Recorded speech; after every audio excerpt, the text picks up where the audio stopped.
আসসালামু আলাইকুম, welcome back to my channel শখের আগ্রহ।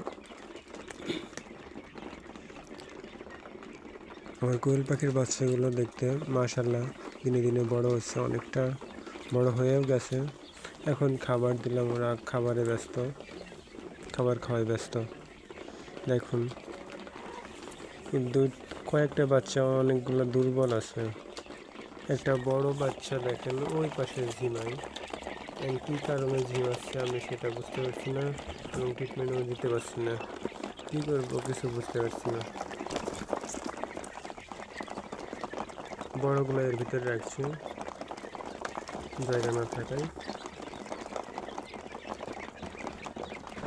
আপনারা সবাই দোয়া করবেন আমার খামারের জন্য, আল্লাহ যেন আমার খামারে বারাকা দান করেন। আমার ভিডিওটি ভালো লাগলে চ্যানেলটি সাবস্ক্রাইব করে লাইক, শেয়ার, কমেন্ট করে পাশে থাকবেন। ধন্যবাদ। আসসালামু আলাইকুম।